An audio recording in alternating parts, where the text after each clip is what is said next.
Hey everyone, it's Susan Pierce Thompson and welcome to the weekly vlog. I'm really glad to be here with you. I know we have a big holiday coming up, and the topic that I want to talk about today in the vlog has to do with what happens when we break our bright lines. Not everybody does. Some people start bright line eating and never look back. And I know lots of those people.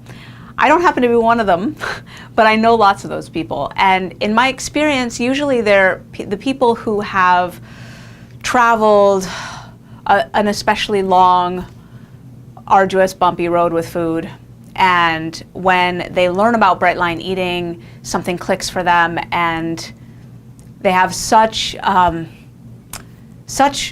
desire to not ever go back to that horrible place with food that they just stick with their bright lines one day at a time for the rest of their lives. And sad to say, most people don't travel that trajectory. And the reason I say sad to say is because I think that that's the easiest trajectory. I mean, that's the one that's filled with the most days and minutes and hours of feeling happy, thin, and free. I mean, I know for myself that the years that I've had unbroken stretches of perfect adherence to the bright lines, I have had more happy days, more wonderful, happy, thin, and free, fabulous days.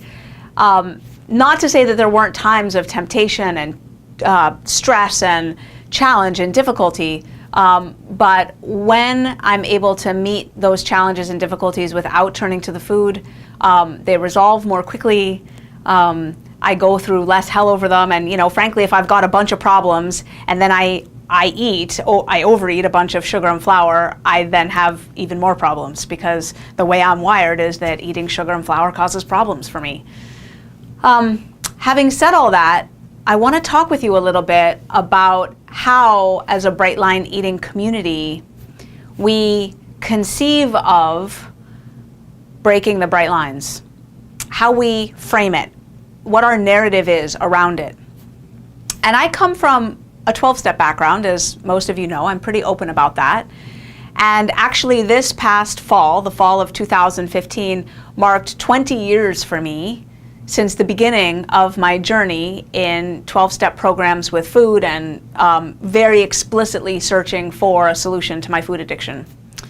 And I started off in a 12-step program for food that didn't, as an organization, have any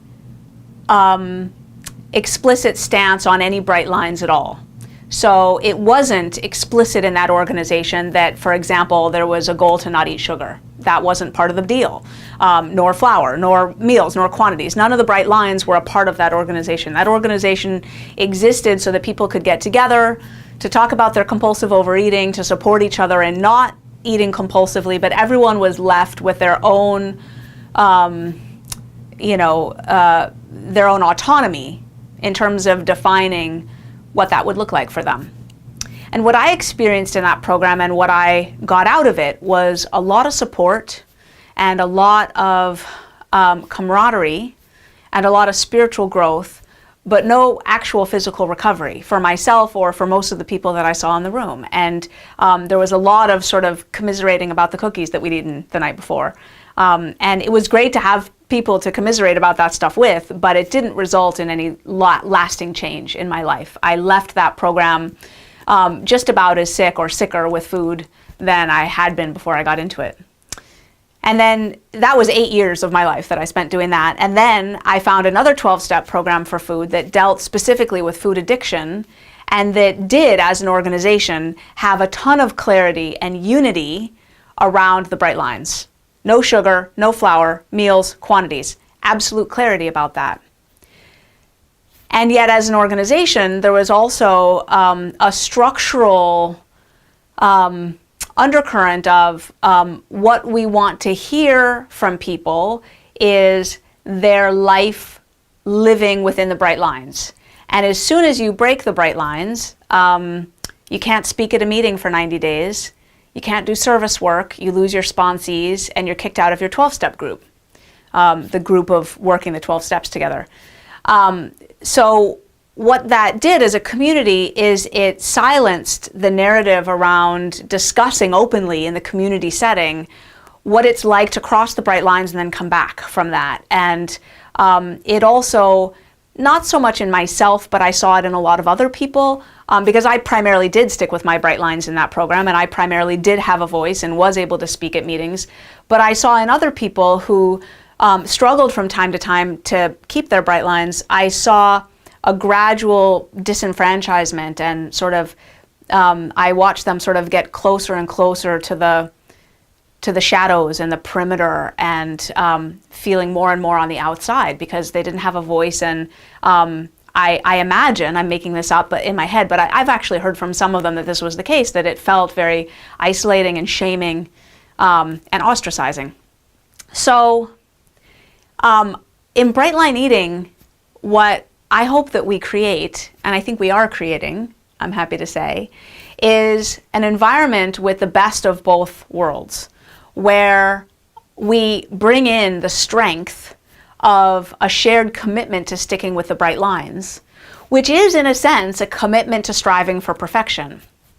It is, because when you don't eat sugar perfectly, and you don't eat flour perfectly, and you have perfectly bounded, weighed and measured meals without eating any little bits and pieces or bites or licks or tastes outside of the context of the meals, and you do that in a way that's really committed and in integrity with what you decided either the night before or that morning you were going to eat for that day. For those of us who are drawn to this framework, and I know that this framework isn't for everybody, but for those of us who are drawn to this framework, doing that successfully and perfectly results in a lot of freedom and a lot of happiness. And this is what's so counterintuitive for people who don't need bright line eating and don't understand bright line eating, is that having that kind of structure can lead to so much freedom. And it really is in the same way that for an alcoholic, not drinking perfectly leads to a lot of freedom. When you're addicted to something, not indulging in it, not dancing with that devil in any way, shape, or form leads to the most amount of freedom. And when you try to, re-engage with that devil in any way, shape, or form, you get burned, So, there is a commitment to strive for perfection. But what I hope we do differently in Bright Line Eating, and much more like that first 12-step program I was in, is understand and celebrate the lesson in the imperfection, and welcome that narrative and that experience into our community. Because there's a lot of strength there, and there's a lot of insight there, there's a lot of wisdom there, and there's a lot of healing in welcoming that into our community. And on an individual level, I think that there are 4 key components to successfully and adaptively, and in a way that strengthens us, handling a break in the bright lines. And those 4 things, they're 4 S's actually. The first is speed. How quickly can we resume? So when we focus on speed as a goal, it looks like, well, here I am on the other side of the bright lines. How fast can I get back? So instead of, well, I've blown today, I'm going to binge for the rest of the day, how about, can I simply resume right now? And I just found out yesterday that somebody in our Bright Line Eating community, I can't wait to find out who it is, has started to call Simply Resume. They spell resume R-E-Z-O-O-M, resume, which is brilliant. It invokes that speed. Resume, let's go, get back. So speed, how quickly can we resume? Like now, not tomorrow morning, not on Monday, not on January 1st, but now. And number 2 is our self-talk. Can we be self-loving with our self-talk? So instead of beating ourselves and self-flagellation, a line of self-talk that goes more like, oh, honey, you're going to need some rest, and man, that sugar is going to be talking smack in your head tomorrow and the next day, so be sure to be gentle with yourself if you feel, really negative and despairing, because that's just the sugar talking, and, you're going to need a really good night's sleep tonight, and, are there friends that you could call to work you through this? And, the same kind of talk that you would give to a very best friend who is in distress. So speed, self-talk. Number 3, social support, so key. Social support, rallying that social support. And this is where, if in the community there's any shame or judgment around breaking the bright lines, then it exacerbates all the more that tendency of someone who has broken the bright lines to feel like they can't share about it and they don't want to admit it. And in my experience, the first thing that comes up when I find myself on the other side of the bright lines is not wanting to talk about it and to just hide with it and deal with it by myself. And the most effective thing for me to do is to share it with somebody and to invite other people who do bright line eating and who understand food addiction and who are walking this journey with me, to invite them into my process and let them know what I've done and how I feel about it and what my plan is now, and to let them help me construct my plan, because they can probably see what I need much better than I can at that moment. And there's a brilliant line from that second 12-step program I was in that I think is so true, which is, food addiction is a disease of isolation. Food addiction is a disease of isolation. And the opposite of addiction isn't abstinence, it's connection.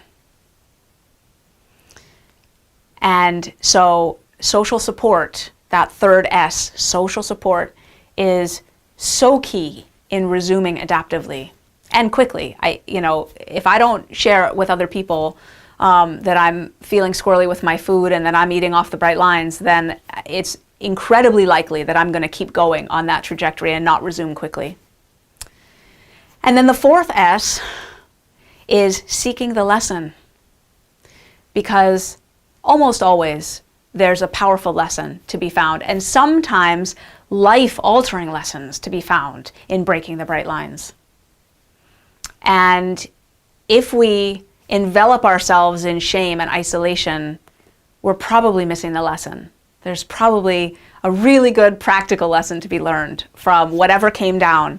And so in my Bright Line Eating Bootcamp, I have a worksheet called the Permission to be Human Action Plan. And it's 10 questions that we journal about when we've broken our bright lines. And I've used them. They're amazing. I end up with so much clarity about what the lesson was, and so much openness and willingness to invite others into my experience. So just yesterday I had a long call. It was a 2-hour call, and I think I spent the first hour of it talking with my Bright Lifers, who are my long-term, committed for life Bright Line eaters. And there's now, 600 or 700 of them. And we were on the phone together as a big community, and I shared with them about my November, just this past month, which was a messy month for me with food. And I hadn't shared that with my whole community before. I'd talked about it with my mastermind group and many of my close friends, but I hadn't shared that as a group. And by messy, I think the stats are that I stuck to my bright lines perfectly 87% of the days, and 13% of the days I struggled to stick to my bright lines perfectly. One day of the month, I ate sugar and flour. The other 29 days, I did not. And that was the first time I'd eaten any sugar or flour in 2 years and 7 months. So it was kind of a big deal for me. And in the midst of it, I felt scared. And scared about, what does this mean for me, like being the leader of Bright Line Eating, whatever that means. I'm just a recovering food addict who's shooting some videos and writing some emails. And I do have an academic background that lends me to being able to talk about the issues that a food addict struggles with in a different way than other people can, because I have the academic perspective on it.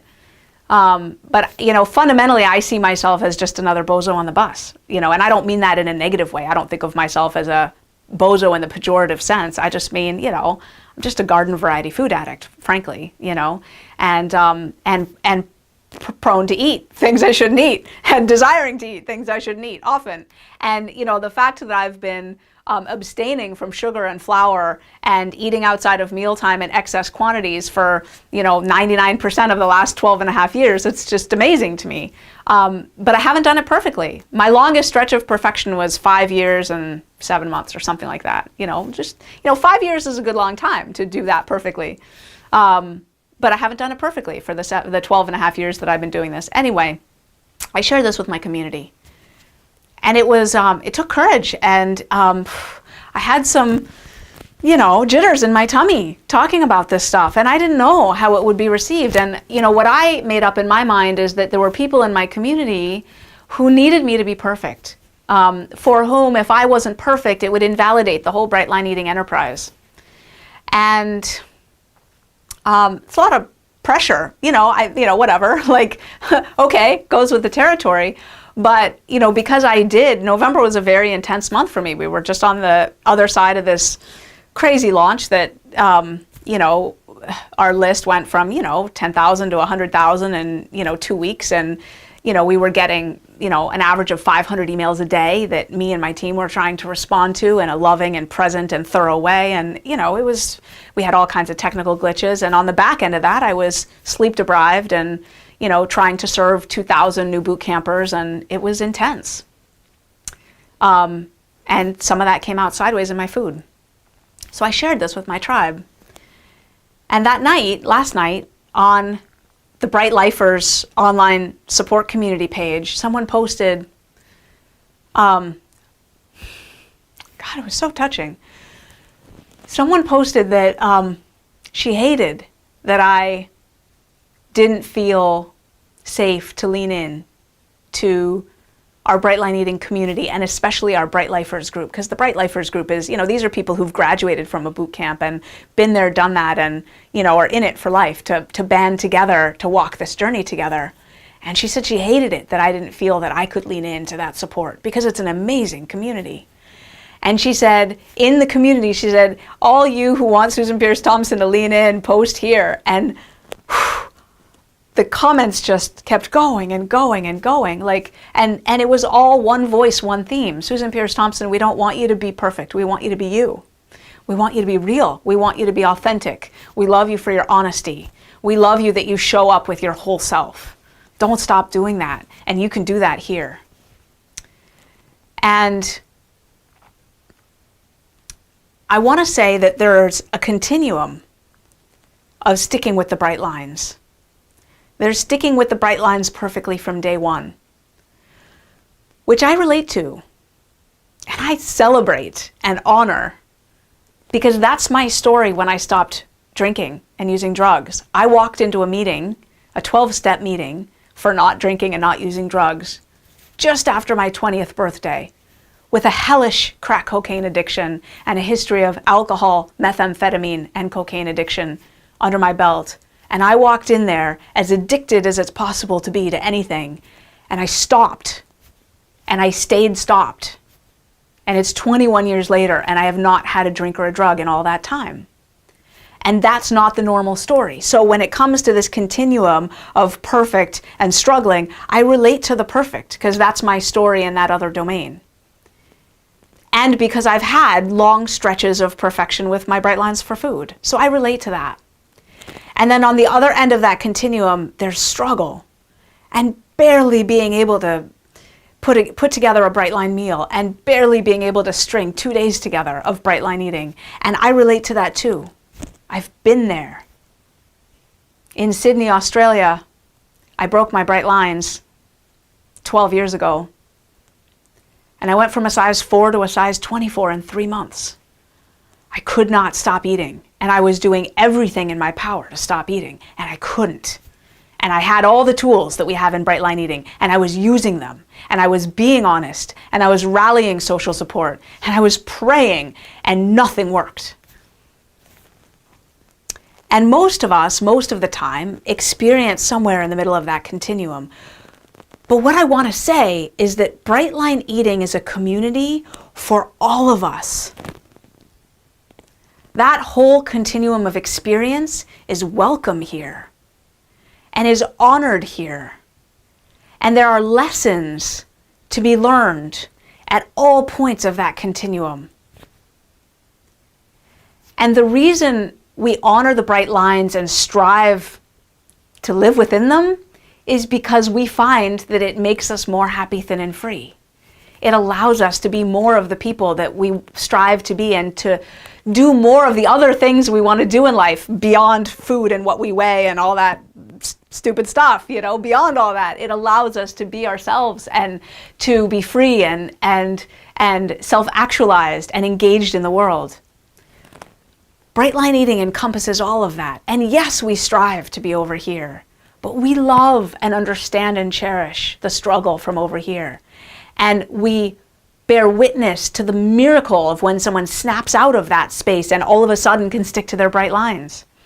There's a little bit of miracle there. I don't know, there's no special jig or fancy shake that I can do to help somebody do that. It really does sometimes, the food addiction needs to run its course sometimes.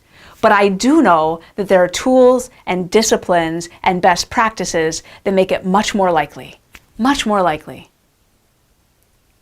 So mostly what I want to say is that bright line eating is a beautiful amalgam of both approaches that come from my past in terms of 12-step programs for food addiction. We do honor the bright lines. They are valuable. And sticking with those bright lines is the best guide that I know to living a life happy, thin, and free. For anyone who struggles with their food or their weight, it's the best game in town. But the narrative and the experience of what it's like to not stick with those bright lines perfectly is fully welcome in our community. And we are all about simply resuming. We're all about that. Because once you perfect that, then you're home free. Do you see that? When you know, like I would say that I know now in myself, that I know how to simply resume. That no matter what depraved, awful state I find myself in with food or weight, I know how to get back on track. I know what to do. I've got the skills, the inner fortitude, and the tools to do that. And once you know that about yourself, you're no longer worried about, what if I find myself on the other side of the bright lines? I don't know what I would do. Well, I know what I would do. I know exactly what to do. And that's what I want to teach you. That's what I want to share in our community, is the skill of simply resuming. Hopefully you'll never need it. If you're on this side of the continuum, I am not inviting you to break your bright lines. You keep going with your bad baby day one self. You keep going. But if you do ever break your bright lines, I want you to know that you can come back from that. And happy, thin, and free is still on offer for you. Because in bright line eating, we are not called to be perfect. We are called to be unstoppable. I'm going to say that one more time, and that's the end of this video. In bright line eating, we are not called to be perfect. We are called to be unstoppable. Good? That's the weekly vlog. And if you have a question you'd like me to address on the weekly vlog, send it in. I'm at susan@brightlineeating.com. Happy holidays. I love you. I'll see you next week.